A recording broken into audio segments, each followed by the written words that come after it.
Jean-Paul Logne, bonjour. Bonjour. Vous êtes le conseiller technique du directeur exécutif du FIRCA. Alors, 9e édition des JNCC, 9 ans de présence à cet événement. Quel est le mot fort du FIRCA pour cette 9e édition? Alors, le mot fort du FIRCA pour cette 9e édition est en phase avec le thème de cette 9e édition. Pas de producteurs, pas de cacao. Et pour nous, le FIRCA, c'est tout un honneur d'accompagner le conseil du Café Cacao pendant cette 9e édition. Nous espérons être toujours aux côtés du conseil et aux côtés des producteurs pour le bien-être des producteurs et pour la filière cacao en général. Quelles sont les attentes du FIRCA pour cette 9e édition? Alors, les attentes du FIRCA pour cette 9e édition, c'est d'abord de la visibilité du FIRCA par rapport à tout ce que nous savons faire, pas seulement pour le cacao, mais pour l'ensemble des filières agricoles. Et la deuxième chose, c'est que le Conseil continue de nous faire confiance pour poursuivre ce que nous avons fait au niveau de la recherche, mais également au niveau de l'appui aux producteurs pour participer aux performances de la filière café-cacao en termes d'amélioration de la productivité et en termes d'amélioration des performances. Donc nos attentes, c'est de toujours mériter la confiance du Conseil café-cacao, mais également de l'ensemble des acteurs de la filière cacao.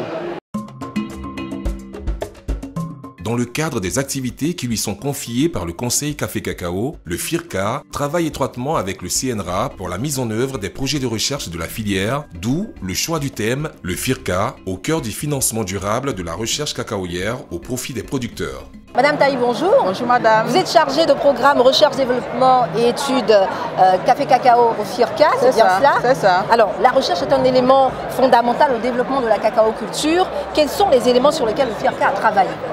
Merci madame pour la question. Avec le CNRA, nous avons principalement 4 axes d'action. Vous avez le domaine de l'amélioration variétale, où il s'agit de trouver des variétés performantes, tant du point de vue de la production que du point de vue de la qualité même de la fève de cacao. Et aussi, également, nous travaillons sur la lutte contre la maladie du Sholen-Sud. Comme vous le savez, le Sholen-Sud est une grave maladie qui, à la fois dans les pays comme le Ghana, le Togo et la Côte d'Ivoire. Donc nous conduisons des actions afin de pouvoir gérer cette maladie qui est endémique en Côte d'Ivoire. Également, nous travaillons sur la gestion de façon générale sur les maladies et les ravageurs du cacaoyer. Donc ce sont des maladies sur lesquelles nous travaillons avec le CNRA. Docteur Taï, bonjour. Bonjour madame. Alors présentez-vous s'il vous plaît. Je suis docteur Taï Mathias, coordonnateur scientifique des activités de recherche dans la région de Gagnoua pour le compte du CNRA. Alors, la 9e édition des JNCC porte sur le thème « Pas de producteurs, pas de cacao, mais pas de recherche qui mettent à disposition aussi des variétés performantes, pas de producteurs ». Est-ce que vous êtes d'accord avec cette assertion, docteur Taï? Je suis d'accord. Sans la recherche, il ne saurait avoir des variétés, des technologies, je veux dire, n'est-ce pas, adéquates, appropriées pour permettre aux producteurs de vivre de son métier de producteur.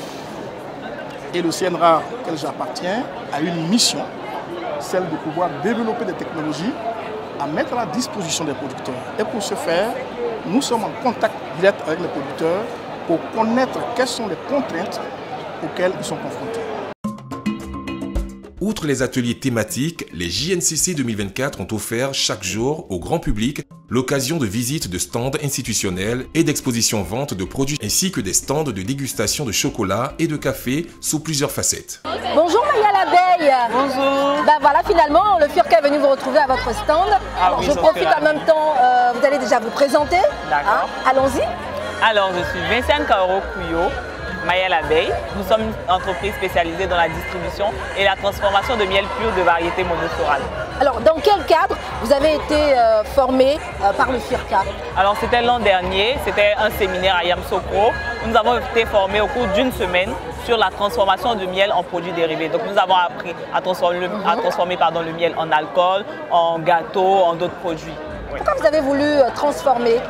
Alors j'ai voulu transformer le miel déjà parce qu'il y a certaines personnes qui n'arrivent pas à le consommer sous sa forme initiale, donc sous sa forme liquide.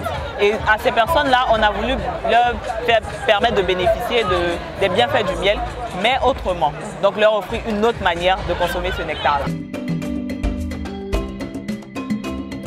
Ce sont des centaines de participants et de nombreux visiteurs enregistrés tout au long de l'événement. Comme à ses habitudes, le stand du FIRCA a offert à ses visiteurs de la documentation à travers diverses publications éditées par l'institution. Bonjour mesdames. Bonjour madame. Alors, vous êtes passées nous voir au FIRCA. Déjà, vous allez vous présenter parce que vous êtes bien nombreuses. Allez-y madame, parce que je pense que c'est vous qui êtes le leader. D'accord. Je suis madame Zahé Marie, présidente d'une coopérative Mendobier. Je suis basée à Sassandra.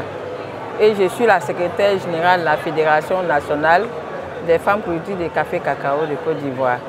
Alors ici, je représente la fédération. Vous connaissez le FIRCA? Oui, on connaît. Comment est-ce que vous connaissez le FIRCA? Je sais que le FIRCA, c'est une institution qui aide les agriculteurs. Déjà, le FIRCA, ça veut dire fonds.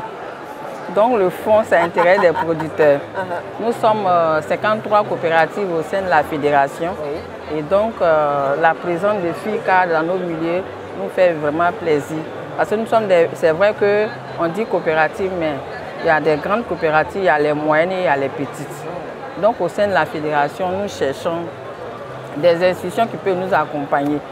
Et en sachant que le FIRCA est une institution qui accompagne les producteurs, d'abord dans la durabilité et dans les diversifications. Donc, nous connaissons bien le FIRCA. Le FIRCA aujourd'hui essaie de sensibiliser les producteurs au niveau de la databilité sur le changement climatique. Parce qu'en fait, aujourd'hui, le changement climatique, on ne peut pas l'empêcher. Mais il faut pouvoir s'adapter. Au niveau des cultures, les produits ne se tiennent pas aux saisons régulières.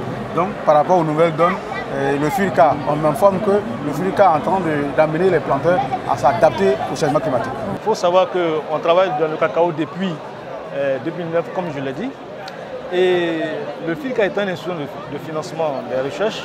Voilà. Donc, je me suis intéressé pour voir un peu quelles sont les thématiques qui peuvent les intéresser en matière de financement.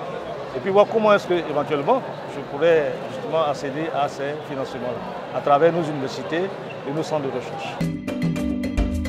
Puisque toutes les initiatives visant à apporter des changements durables de comportement présentent les enfants comme une cible privilégiée du fait qu'ils sont les adultes de demain, la JNCC 2024 leur a consacré une attention particulière en les invitant à la consommation des produits locaux, surtout ceux faits à base de cacao et de café. Plus de 50 acquis vulgarisables ont été générés grâce au financement des projets de recherche du FIRCA qui ont permis de booster la productivité des vergers de cacaoyers et de caféiers. Les journées nationales de cacao et du chocolat ont refermé leurs portes le 30 septembre dernier au parc des expositions d'Abidjan. Rendez-vous l'année prochaine pour la 10e édition et le FIRCA y sera.